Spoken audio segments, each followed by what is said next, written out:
السلام عليكم ورحمة الله وبركاته. أهلا بكم في فيديو جديد. معكم أنا خالد شمس. النهاردة هنتكلم في أكتر موضوع شاغل الناس في الفترة الأخيرة وهو اليوتيوب، وهل فعلا في شروط جديدة لتحقيق الدخل على اليوتيوب؟ طيب، الشروط فعلا بقت 2500 مشترك و8000 ساعة مشاهدة؟ طب لو أنا مثلا مفعل الربح على قناتي بس الشروط الجديدة جت أو اتحدثت، هل ممكن الربح يتقفل أو لا؟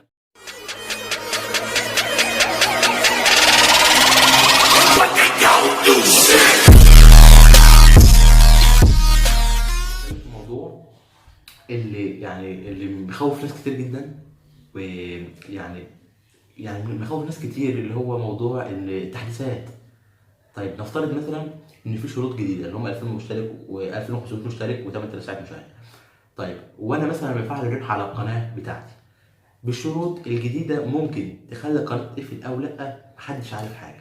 انا بقى هشرح لكم. مثلا بفعل القناه بتاعتي بس التحديثات وصلت، هل ممكن القناه يعني الدخل اللي عليها يتوقف بسبب التحديثات الجديده ولا لا؟ انا هقول لكم عشان اطمنكم واخليكم يعني تطمنوا شويه. يعني كل الكلام ده اصلا كذب ومالوش اي اساس من الصحه ومالوش اي لازمه. الناس يعني عملت مشكله وعملت اشاعه وكذب على الفاضي، ومفيش اي حاجه من دي اصلا. مفيش حاجه اسمها 2000 مشترك 2500 مشترك 8000 ساعه مشاهده. تمام. الشروط يا جماعه زي ما هي، 1000 مشترك و4000 ساعه مشاهده. طيب ايه بقى موضوع الرساله اللي ظهرت في الفتره الاخيره للناس، اللي هي الرساله اللي مبعوث فيها بيقولوا فيها تحديثات اليوتيوب هتبدا من يوم 10 11 2020، اللي هو مكتوب فيها 1000 مشترك هيبقوا 2500 مشترك، وال 4000 ساعه هيبقوا 8000 ساعه مشاهده حقيقيه. طيب الرساله دي ظهرت تمام لما انتشرت على صفحات الفيسبوك والجروبات اللي على الواتساب، وبدات تظهر كتير جدا في اماكن كتير. اولا انا مش عايز اتكلم في المنطقه بتاعت حكايه الرساله، انا عايز اتكلم في منطقه ثانيه خالص، لان في ناس كتير جدا اتكلمت عن الرساله وقالت انها مزيفه واصلا ملعوب فيها ودي مش رساله حقيقيه. لان هي لو كانت رساله حقيقيه كانت جت لكل اليوتيوبرز. يعني انا مثلا اهو الرساله دي والله العظيم ما جاتش، وفي ناس كتير جدا اصحابي في اليوتيوب قالوا لي الرساله دي ما جاتش لحد. الرساله دي يا جماعه جدا اساسا يعني اي كلام، واتعملت عشان تخوف الناس. طيب يعني في واحد مثلا يعني يجي يقول لي انت ايه اللي مخليك متاكد ان الرساله دي كذب؟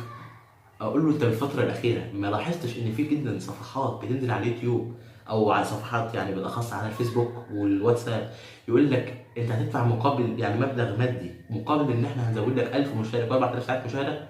وبدات تظهر جروبات تقول ان احنا ممكن نحقق لكم ونفعل لكم الشروط بس مقابل مبلغ مادي. يعني احنا في صفحات طلعت تقول لك الشروط تتحقق بس هتدينا مبلغ مثلا 2000 جنيه 3000 جنيه مقابل ان احنا هنديك 1000 مشترك و3000 ساعه مشاهده. يا جماعه الناس ديت يعني هي السبب في نشر الرساله. اصحاب الصفحات اللي بتقول لك ان احنا ممكن نزود لك 1000 مشترك و4000 ساعه دولت هم السبب في يعني هم اللي طلعوا الرساله دي، هم اللي عملوها. طيب واحد مثلا يسالني ويقول لي انت ايه اللي يخليك متاكد يا عم خالد ان الناس ديت هي اللي ورا الرساله؟ اقول له حضرتك دلوقتي مثلا عندك 100 مشترك تمام وعندك 500 ساعه مشاهده. طيب انت دلوقتي عندك 1000 مشترك او مثلا 100 مشترك وعندك 500 ساعه مشاهده. يجي واحد بكره الصبح يقول لك في تحديثات جديده بعد 4 شهور هتبقى 2500 مشترك و8000 ساعه مشاهده. طب انت بالعقل كده تقوم قايل مثلا انا عندي 100 مشترك، انا اصلا مش عارف اوصل 1000 مشترك، هوصل 2000 ونص. وفي نفس الوقت مش عارف اوصل 4000 مشترك، هوصل 8000، قصدي مش عارف اوصل 4000 ساعه، هوصل 8000. طيب بعد ما يقول لك احنا هنزود الشروط او الشروط نفسها اليوتيوب هيحدثها من 2000 من يعني او 2500 مشترك ل 4 و 8000 ساعه مشاهده. طيب انت في اللحظه دي طبيعي جدا اي واحد عاقل هيصدق، يقوم قايل لك ايه بقى؟ طيب دلوقتي انا ما قداميش حل، انا اصلا مش عارف اوصل 2000 ونص مشترك ولا 8000 ساعه مشاهده، انا ما قداميش حل، هضطر ادفع مبلغ مادي وبعدين الشروط تتحقق وبعدين هنبدا ناخد اعوض الفلوس اللي انا دفعتها ديت على مراحل يعني او على شهور. الفلوس دي من اليوتيوب بقى هبدا اعوضها من اليوتيوب تاني.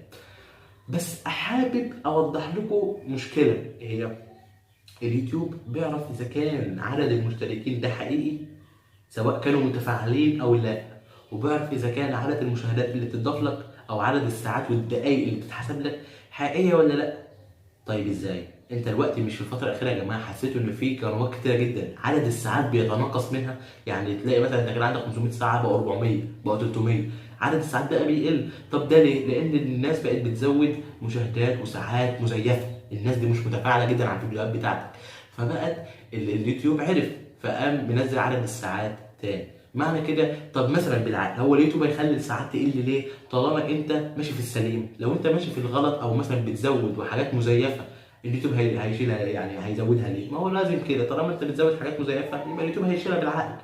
طيب انا دلوقتي قربت اخلص، بس عايز اقول لكم حاجتين ورسالتين. اول رساله للناس اصحاب الصفحات اللي بتدعي انها ممكن تزود 1000 مشترك و4000 ساعه مشاهده، وفي نفس الوقت عايز ابعت رساله لحضراتكم الناس اللي بتتفرج عليا، عايز انصحكم. الناس اللي بتبعت اللي يعني بتوفر الخدمات اللي هي 1000 مشترك و4000 ساعه، صدقوني الناس دلوقتي يا جماعه غلابه ومفيش حد معاه فلوس. يعني مثلا بالعقل هو واحد معاه مثلا 2000 جنيه بس فتح قناه اليوتيوب، هو عايز يكسب، هيديك ال 2000 جنيه وهيكسب منين؟ إيه؟ هو ضامن اصلا انك ممكن تزودهم له؟ ما هو عارف. هو مثلا ممكن يكون يعني انت ممكن تاخد، انت ممكن اي واحد يروح له يقول له هديك 1000 مشترك و4000 ساعه مشاهده، يقوم واخد منه 2000 جنيه ومشي وما عادش راجع تاني. انت ضامن اصلا بعد ما تدفع 2000 جنيه هتلاقي حد يجي لك ولا 3000 جنيه حد يجي لك اصلا 1000 مشترك ولا 4000 ساعه؟ وحتى افرض جولك، انت متاكد انهم كانوا حقيقيين ولا لا؟ ما انت ممكن ال 2000 ال 4000 ساعه مشاهده وال 1000 مشترك يجوا لك بس يبقوا ايه؟ مش حقيقيين، ما يبقاش متفاعلين، فاليوتيوب يحذفوا. يبقى انت دفعت فلوسك على الفاضي ولا استفدت اي حاجه ولا عملت اي حاجه، انت بس خسرت وقتك ومجهودك وفلوسك. طيب انا عايز ابعت رساله للناس اللي بتشوفني وبتتفرج عليا، بلاش يا جماعه تمشوا ورا الناس ديت، الناس دي كداب، بيضحكوا عليكم، عارفين ان انتوا هتصدقوا الكلام اللي بيتقال لكم. انا بس عايز اقول لكم في حاجه، فكروا في الحاجات اللي بتطلع على اليوتيوب، فكروا في التحديث ده، فكر يعني الاول قول ده صح ولا غلط. مش اول ما واحد يقول لك ده في تحديثات تقوم قايل انا هطلع على طول لازم اروح بسرعه ادفع فلوس عشان اشغل نفسي عشان القناه تشتغل. قال لا، طب ما تشوف بقيه اليوتيوب، ما تشوف الناس اللي بيتكلموا في الموضوع ده بيقولوا صح ولا غلط، بيتكلموا في الاي ولا لا، بيقول لك اعمل ولا ما تعملش، بيقول لك ده كذب ولا مش كذب. في الاخر يا جماعه انا عايز اقول لكم على حاجه، ما حدش بينفع حد، ما حدش بيساعد حد. كانت دي حلقتنا النهارده، استنوا فيديوهات تانية كتير جدا، ويا رب يا رب يعني انا مستني تشجيعكم وكل دعمكم ليا. شكرا، كان معكم خالد ناجد، سلام.